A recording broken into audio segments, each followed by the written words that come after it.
Hello everyone, first news update for 10th of May. Now it's 10 past 10 in the morning Moscow time, and I have prepared quite a number of news on some major developments, and hopefully you'll find this episode informative and useful. And if so, please don't forget to click that like button and leave some commentary that might help to deal with the extremely aggressive algorithms and to reach wider audience, and even better if you can switch from YouTube to Rumble channel of mine for next 30 to 40 minutes. And if you will watch this episode on Rumble, link is under this video in description box and in the pinned comment. That's been said, let's go through some major news now, and today I'm gonna start with the escalating situation between India and Pakistan.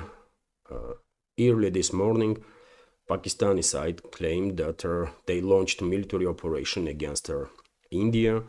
So Pakistan has announced the launch of large-scale military operation Banyan al-Marsus, which interprets as a strong wall, in response to continued provocations by India. This is a Pakistani take on the situation. And well, India also stated that Indian side that India's armed forces had successfully repelled new attacks from Pakistani side. Situation is escalating big time, and both countries basically are at this point are in a stage of undeclared war, one might argue. Also, India extends closure of 24 airports on its territory until May 15, and if you take a look on the flight radar, by the way, over the skies of Pakistan, you might find no plane there. So even though Pakistan officially, as far as I understand, did not shut down its airspace, that airspace is almost completely empty because of their hostilities between the countries. And also, videos are circulating on internet about mutual strikes of Indian and Pakistani forces on each other's territories, targets, military targets, and so on. For example, this morning I shared on my Telegram and Twitter X page this video of a massive explosion in Pakistani Nur Khan Air Base.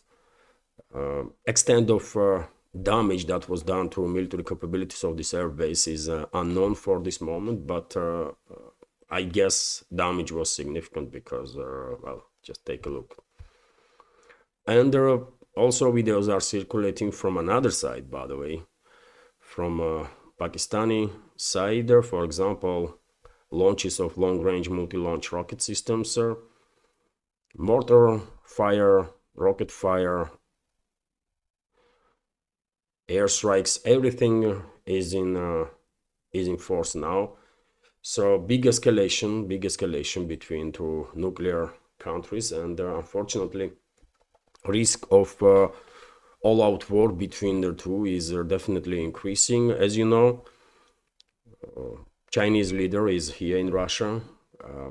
He was joining a celebration of Victory Day, and he's still here, by the way, today on 10th of May. And I'm quite sure during the talks with Russian President Vladimir Putin did tell him to use any leverage that China might have over the Pakistan to force Islamabad towards the escalation. But seems like it did not worked out yet, because Pakistan is clearly intent to further escalate. And I believe this morning, earlier also this morning, Marco Rubio, Secretary of State Department of US, was also on the phone with the leadership of Pakistan and the leadership of India, and he was also trying to, mediate to bring sides towards the escalation. But yet again, I don't think it worked, at least for now. So situation is escalating. Pakistani side is claiming that they successfully targeted a number of Indian military bases, air bases, sklad, how you say sklad, warehouses where BrahMos missiles were stored, and so on. India is denying these claims, and Pakistan also claimed the destruction of S-400 air defense system that India received from Russia a number of years ago, and Indian side is also denying this claim from Islamabad that S-400 was damaged or destroyed. If hostilities continue, I would not be surprised at all if India will ask Russia for military assistance in terms of weapons and munition. And I have no doubts that Russia will provide such assistance, because India is a strategical partner of Russia, and that said it all, right?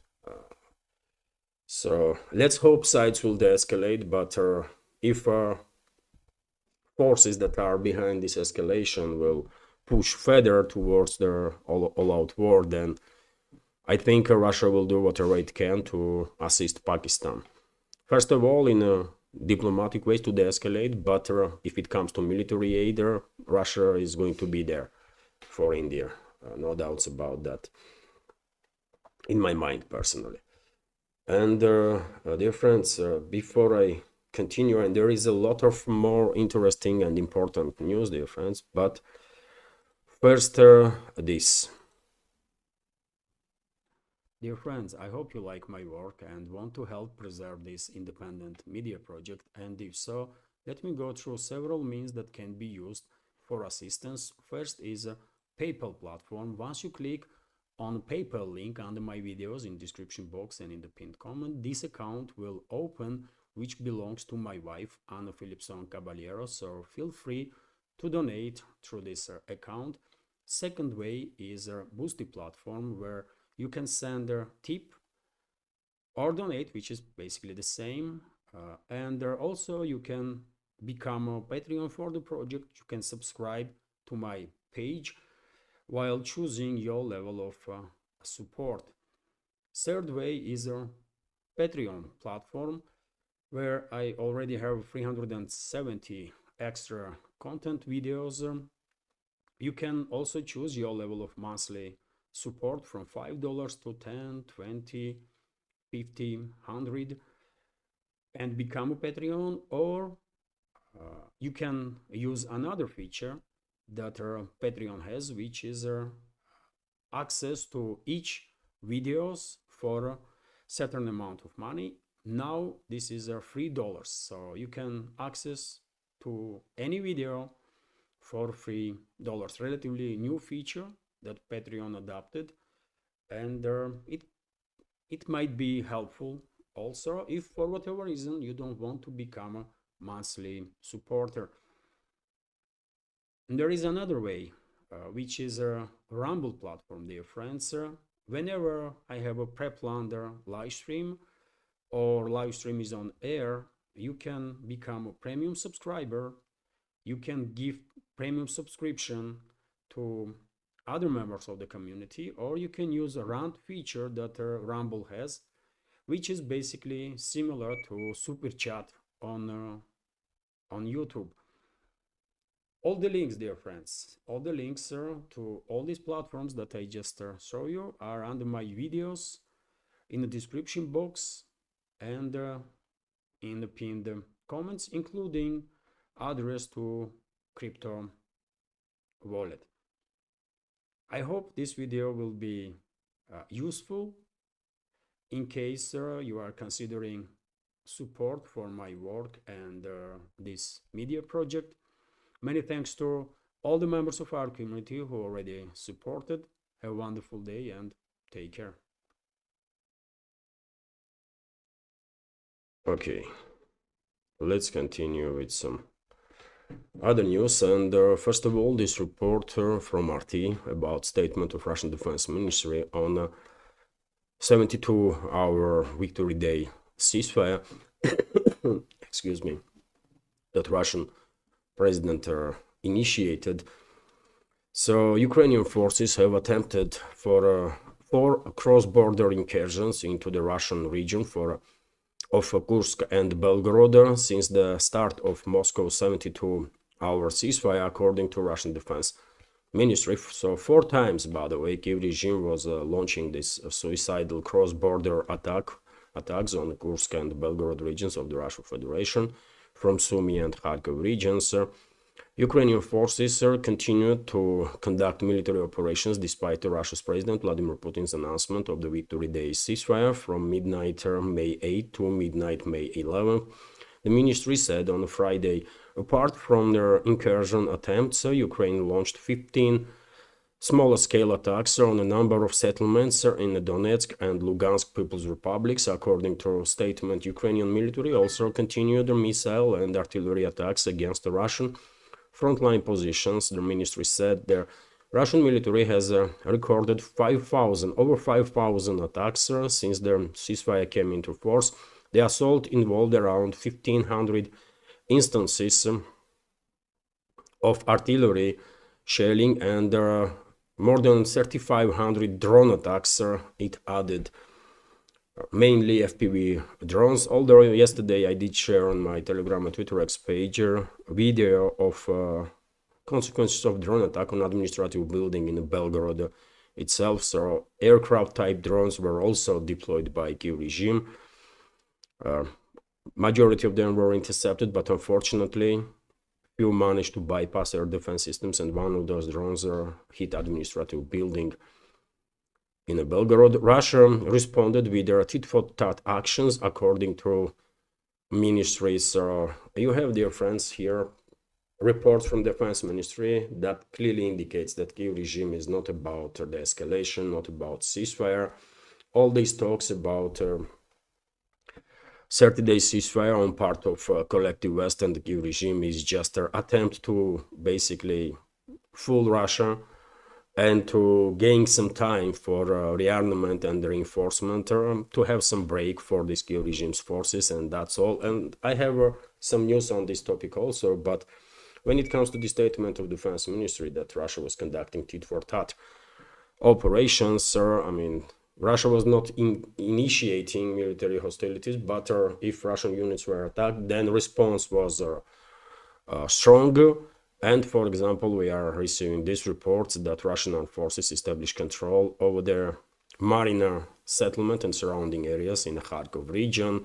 And this settlement is bordering basically Popovka and Demidovka settlements that were main target of Kyiv regime's these borderline incursions in Belgorod region. Both settlements were liberated from, and surrounding areas were liberated from hostile forces, and Russian troops, I guess, had no option but to cross the border, enter Kharkov region, and conduct clearing operation in a Marina settlement to make sure that Kyiv regime's forces are kept at bay.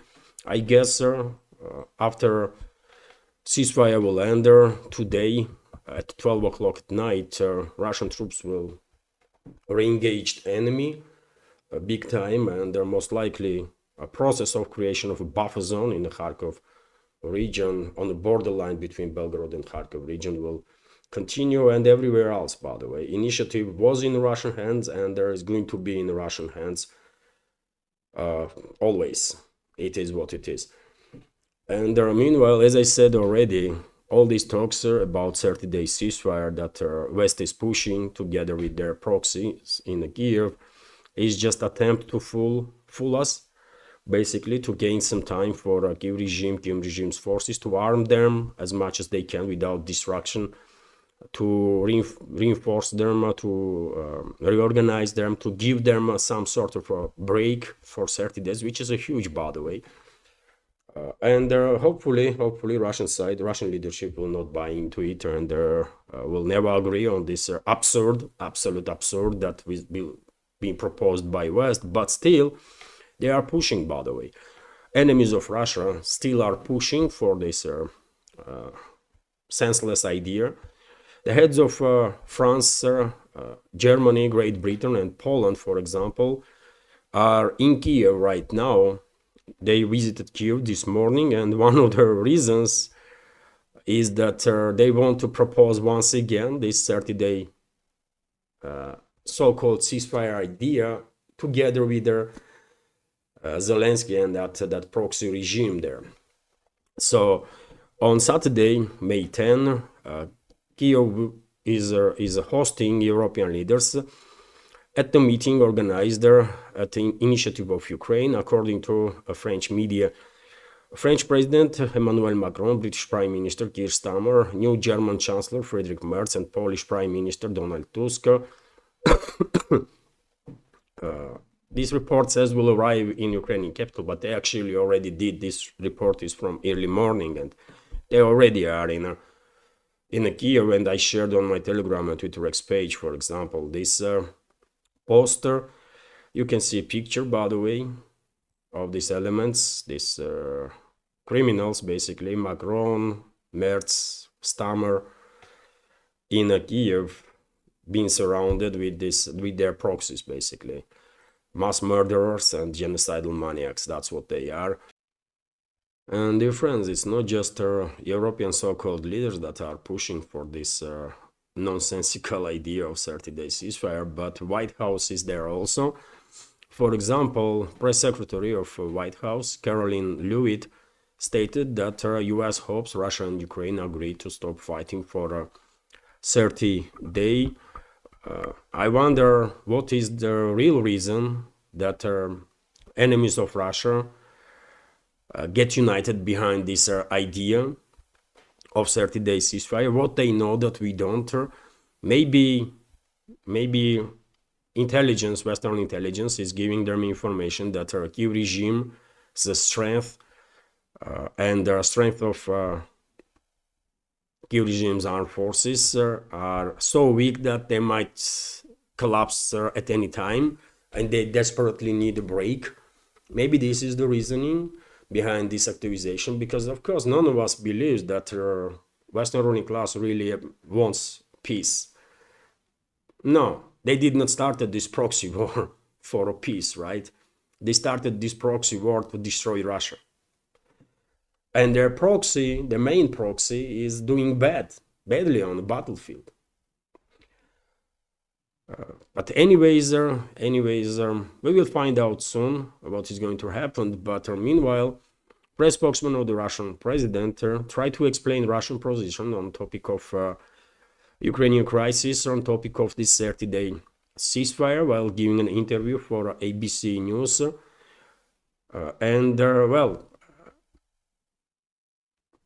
TASS news agency is reporting about it, and I read this news, and all I did understand from it is that Western MSM not just lacks journalism, but they lack journalism because they lack professional journalists, because Peskov was interrupted numerous times, and I wonder why he even agreed on this interview in the first place. If Peskov wants to share opinion of the Kremlin to wider community in English-speaking world, I mean, there is a huge outlets in alternative media, huge names, right? That he could cooperate with, contact. I'm quite sure these bigger channels would love to have an interview with Peskov or with Russian president if opportunity arrives. Glenn Greenwald, by the way, Gray Zone, Duran, Judge Napolitano, many others, by the way. Thanks God, in alternative media there are quite a number of great journalists that are doing great service to world community, right? And Peskov would be able to share opinion without being interrupted every other second, as it happened, as far as I understand, during this interview with the ABC. But anyways, let's go through this report of TASS.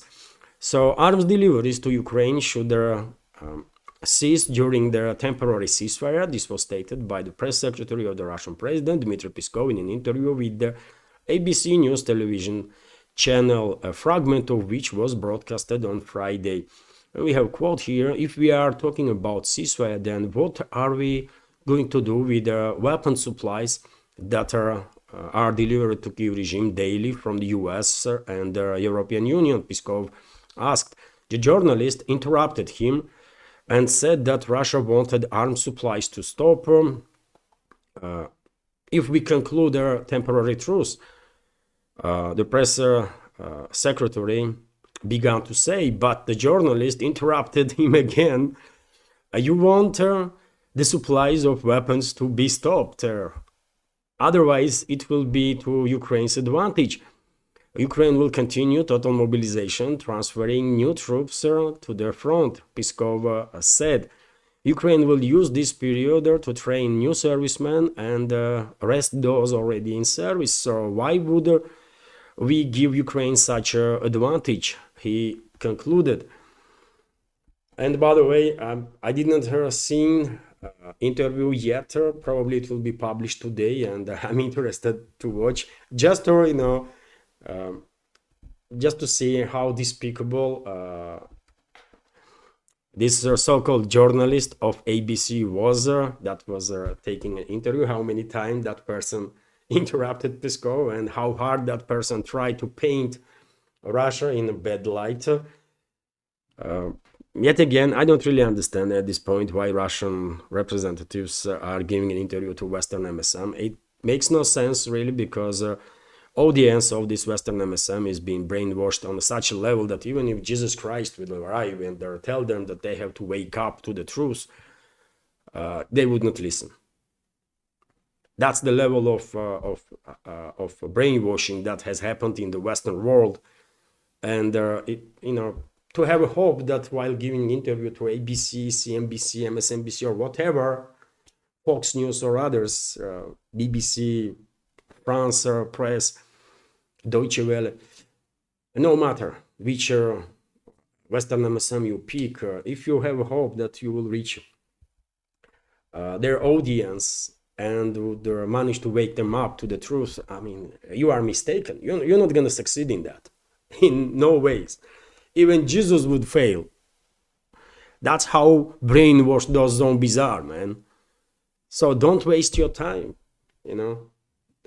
Pay more attention to alternative media, which is doing quite okay, isn't it? Especially big names. I'm not talking about my channel.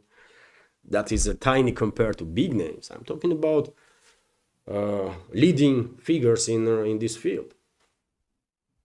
That will be more successful attempt to reach English-speaking audience worldwide, for example. Or you can use any other segment or other language segment in internet, because you want to reach as many people as possible, not just English-speaking, right? But anyways, dear friends, from this short fragment that was aired of interview of Peskov with the ABC, it is difficult to say what Moscow is considering to do. One may even think that maybe Moscow is thinking about agreeing on this 30-day ceasefire, because Peskov's answers was not as decisive, in my personal opinion, as I would like. Although he raised the questions, isn't it? Important questions. What about military assistance for Kyiv regime during this ceasefire? What about forceful mobilization? What about intelligence sharing? And all that kind of stuff, right? If that is stopped, then maybe Moscow will consider, if that's their opinion that he was trying to deliver, that in that case Moscow will consider this 30-day ceasefire. Okay, I can see some logic behind it, but yet again, can you trust, by the way, Western ruling class? They might say anything, right? They will promise you that they're not gonna send weapons, they're not gonna share intelligence, they're not gonna send munition. But do you forget Minsk 1, Minsk 2 agreements? They did promise quite a lot, quite often, and never deliver. So why you think Western elites suddenly have changed and become decent human beings, and that can be trusted? So there are many questions. But of course, final decision is obviously on the Kremlin, on Russian President Vladimir Putin, and soon we will find out, I guess, what Russia's answer is going to be, final answer on this topic of 30-day ceasefire. But West will continue to push, by the way, for that, because as far as I understand, Kyiv regime is desperate. Kyiv regime's forces are on a brink of collapse, I will say, and their Western masters are desperate to give them some break. That's why they are pushing for this 30-day ceasefire idea. But meanwhile, very interesting information was published by Jerusalem Post, by the way, that Trump plans to recognize Palestinian state during his visit in Saudi Arabia next week. And if true, by the way, if true, then this is a big deal, of course, although, yet again, questions are rising. Why would US do this? We all know that US political class is in the hands of Israeli lobby, right? And why would Washington recognize a Palestinian state? Maybe because there is an agreement in place between Washington and Tel Aviv, between US and Israeli leadership, that they're going to strike Iran. And to keep Arab countries in the Persian Gulf, in the Middle East, on their side, or at least neutral, they will give them this victory that US has recognized Palestinian state. This quasi-victory, because Israel will continue do what it does, will continue to occupy West Bank and the Gaza Strip. So on the ground, nothing will change. But in a public relations domain, leadership of Arab countries in the Middle East, or let's say leadership of countries in the Middle East that are majority Sunni Muslims, will have something to talk about and justify why they didn't oppose strikes on Iran, or maybe even provide US with some assistance, let's say give them airspace to be used, or bases on these countries, on territories of these countries, to be used for military attacks on Iran. Maybe that's what is happening here, by the way. Maybe that's what is happening here. And I said yesterday, I said many times before, that in my personal opinion, political class in US is brought and paid by Zionists, by Israeli lobby, and in no circumstances I would believe that Trump now is emboldened so much so that he decided, or forces that are behind him decided to cut these ties with Israel, and that's why they are recognizing Palestine. No, something else is happening. If this report of Jerusalem Post is true, and this something else may be exactly that, what I just said, that they want to give countries in the Middle East, first of all, majority Muslim, Sunni Muslim countries, something to talk about in a public relation mode, if and when US and Israel and their allies will attack Iran. That's what is happening, by the way, I think. And if I'm correct, then one may assume that aggression against Iran is absolutely inevitable at this point. Still, Iranian foreign ministry is trying its best to somehow de-escalate situation, de-escalate relationships with the US. They will fail, unfortunately, but they are trying. And for example, Foreign Minister of Iran confirmed their information that fourth round of talks with US will take place in Oman on May 11th, tomorrow.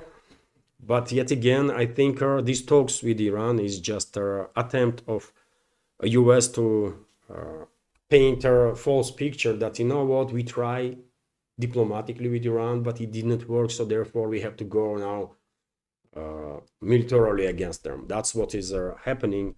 Iran being played, by the way, basically by US administration. That's what it is. And these talks never intended to succeed, as far as I understand, US policies in regards to all this situation. And yesterday I watched a short clip of Witkoff's interview of special envoy of US president in the Middle East, Steve Witkoff, and he was saying that all nuclear facilities in Iran that are one way or another engaged in enrichment of uran must be completely dismantled. And why would Iran agree on that? Ever, especially when they know with whom they are dealing with. Iran wants to have an independent from rest of the world. It's a peaceful nuclear program, and that means they have to be capable of enriching uranium for their nuclear power stations, right? If they are dismantling facilities that are involved in enrichment of uranium, then in that case, their nuclear program will entirely be dependent on other country. And that's a bigger topic, isn't it? That's the big topic. Iran wants to be independent on that. But okay, if US was honest, if US was true, truly interested in the escalation, in that case, Iran could negotiate with Moscow and or Beijing on the topic of deliveries of fuel for nuclear reactors, and I'm quite sure Russia and China would help with that. India would help with that, by the way. But yet again, question is US honest negotiator? I don't think so. I don't think so, and that's why I think even if Iran will agree to dismantle these centrifuges or facilities where these centrifuges are located for enriching uranium, US demands will increase. US will demand something else, and eventually they might even demand their entire nuclear program of Iran to be shut down, on which Iran could not agree, obviously, because they need energy, right? For their economy, for their people. And if you theoretically imagine that Iran would agree on that also, to shut down entire nuclear program, even then US would come up with something else, because US is in the pocket of Israeli lobby. US political class is in the pocket of Israeli lobby and will do whatever Israel wants. And Israel wants destruction of Iran. It is what it is, and unfortunately region is moving in this direction, and unfortunately US neocons, US deep state are on the side of these extremist forces that are running the show in Israel.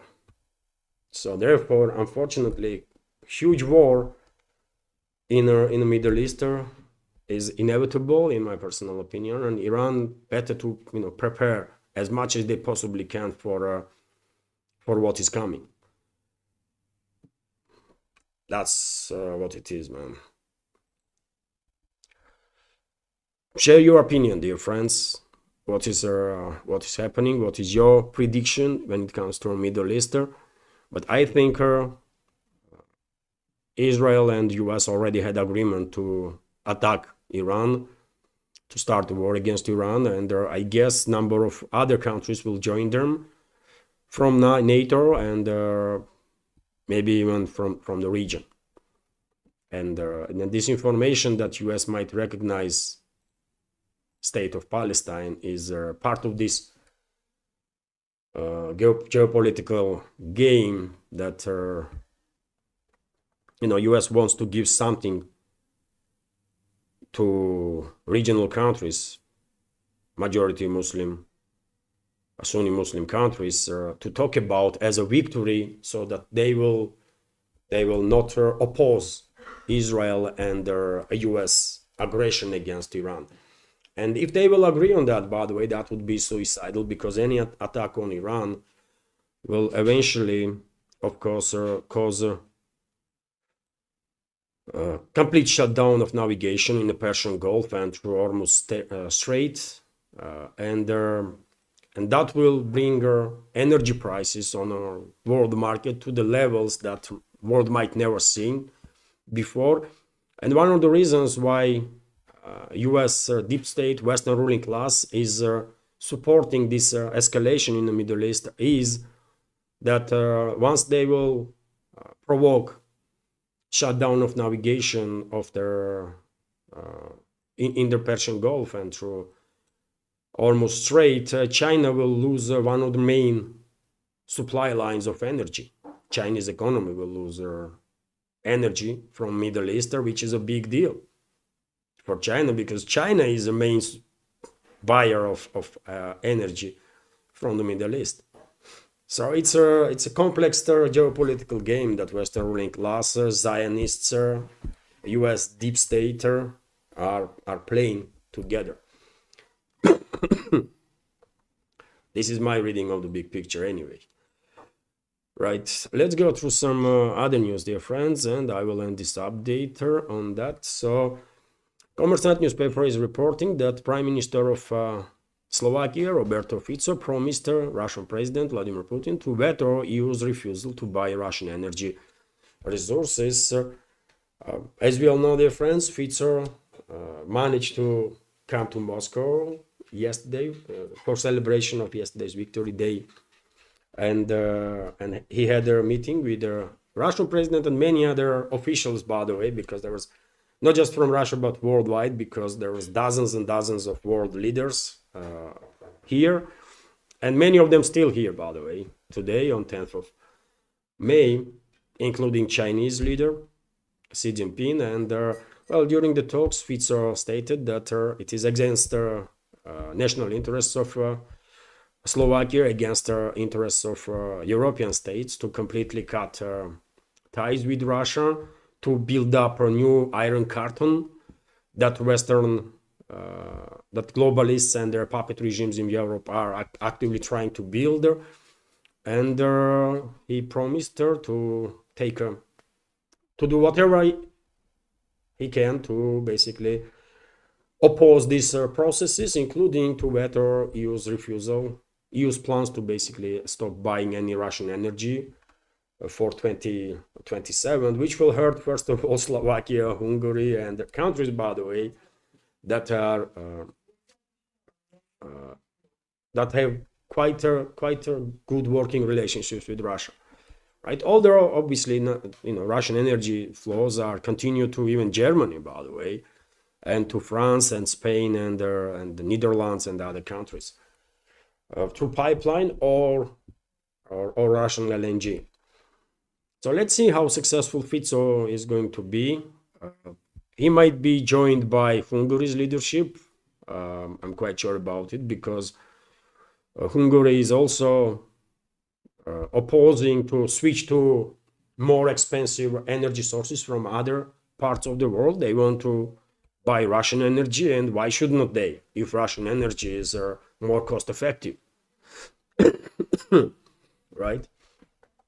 After all, Western world was always about free trade, isn't it? At least in their propaganda, free market, free trade. And now they are blocking countries, member states, to do exactly that, free trade.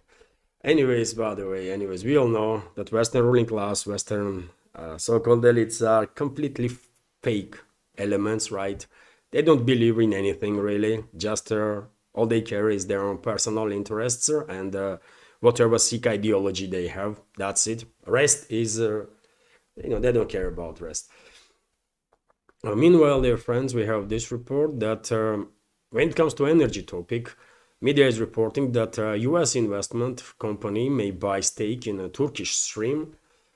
I said in my previous updates, dear friends, during the news updates and also during the evening news live stream on Rumble, that US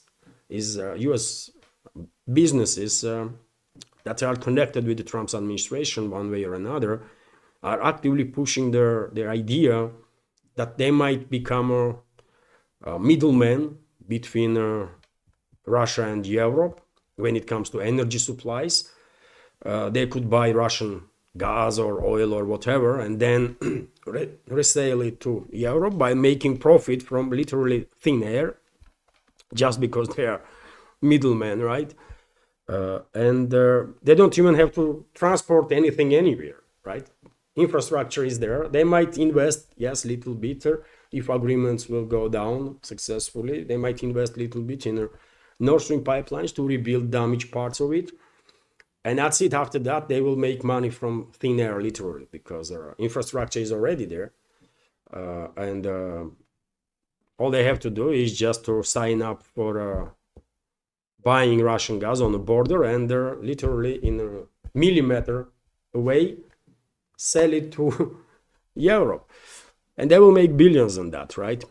And they will have a sort of control on all this energy cooperation between potential cooperation between Russia and Europe, but I'm not sure globalists gonna be happy about it, and I don't see why would Russia still continue to be focused on European markets that are that cannot be trusted, basically, right? So therefore, maybe for Russia it is better to focus on other markets. It might take time before all energy flows will be redirected to their other markets in this world, but in the long run, that will be better investment than to stick with their European markets. In Europe, only countries that Russia should cooperate are countries that demonstrated already that they don't want to have anything in this anti-Russian stance of the globalists. And there are few such countries in Europe. Rest, why should Russia invest in economies of the rest? I don't know. I don't get it. But anyways, US businesses continue to push this idea, and the American investment company, Elliott Investment, for example, investment management, for example, is negotiating purchase of stake in a portfolio of infrastructure assets that includes a section of the Turkish Stream route in Bulgaria. The Wall Street Journal reports on that. A US hedge fund led by billionaire founder Paul Singer is considering buying stake in Bulgaria's expansion of the Turkish Stream pipeline. The publication said it is noted that in addition to infrastructure assets, the company also plans to gain access to a network of data centers, data transmission cables, and other assets. So basically, I mean, already some steps being made, according to Wall Street Journal, by American businesses to become this middleman between Russian gas companies, Russian energy companies, and European energy companies.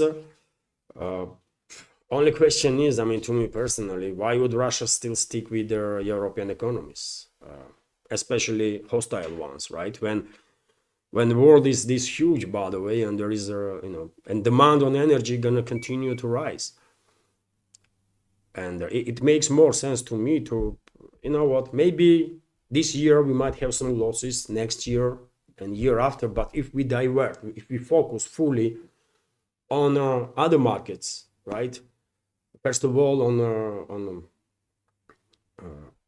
the rest of the world, by the way, but of course, Global South is our biggest market at this point.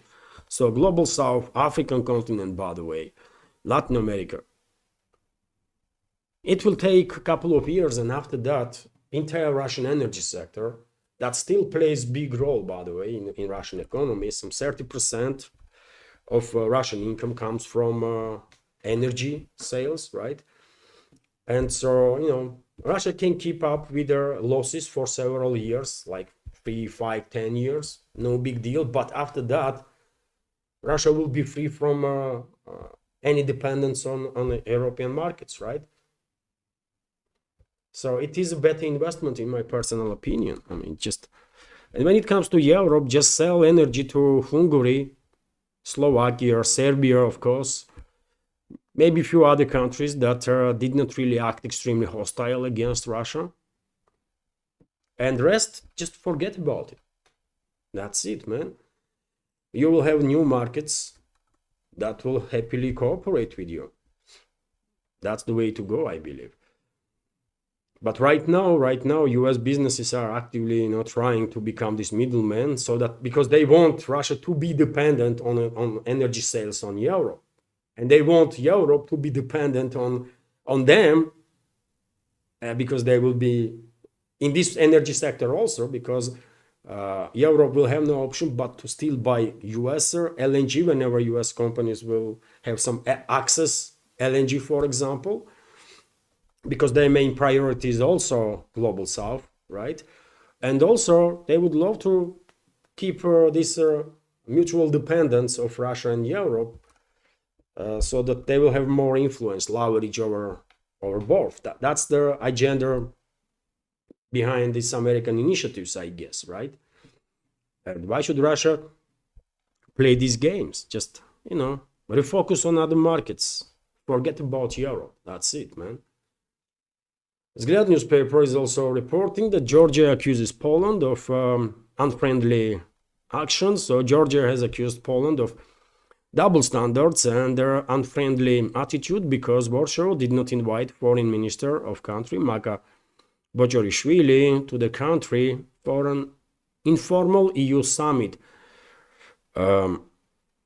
Okay, maybe Georgian leadership is upset, but the question is why they still are pushing this nonsense that they want to cooperate with the EU, man. Come on, let's be real. Georgia don't needs no EU, by the way. Georgia don't needs no NATO. If Georgian leadership will focus more on resolving their issues with their South Ossetia and Abkhazia, and it's possible, by the way, and I spoke many times, at least on one particular route that definitely, in my personal opinion, guarantees resolution of their conflict between Tbilisi, Trinvali, and Sukhumi, which will, on its turn, will help Tbilisi to re-engage their on whole new level with Moscow, right? And once that is happened, by the way, what is the obstacle for Georgia to apply to become member of BRICS? Think big, for God's sake. What EU, man? This failed quasi-state that are hated all over the world and from within also. Just forget about it, man. What EU, man? What are you talking about, right? But I guess this statement that comes from Georgian leadership is a part of this balancing act, at least for now. But I'm quite sure Tbilisi is considering some ways to peacefully, politically, diplomatically resolve issues with South Ossetia and Abkhazia and also Moscow. And then there is a huge prospect, by the way, to maybe even join Eurasian Economical Union, right? Which will open Russian market big time for Georgia, right? And then to join BRICS, which is the rest of the world, with exception of, tiny collective West, right? Tiny compared to the rest of the world. So, I mean, Georgian leadership definitely have to think big because there is a huge perspectives, by the way, and they don't need EU, by the way. They clearly don't need no EU, no NATO, none of that garbage, by the way. None of it. Anyways, dear friends, I'm gonna end this update now. Hopefully you will find this episode informative and useful, and if so, please click that like button and leave some commentary if you did not yet. And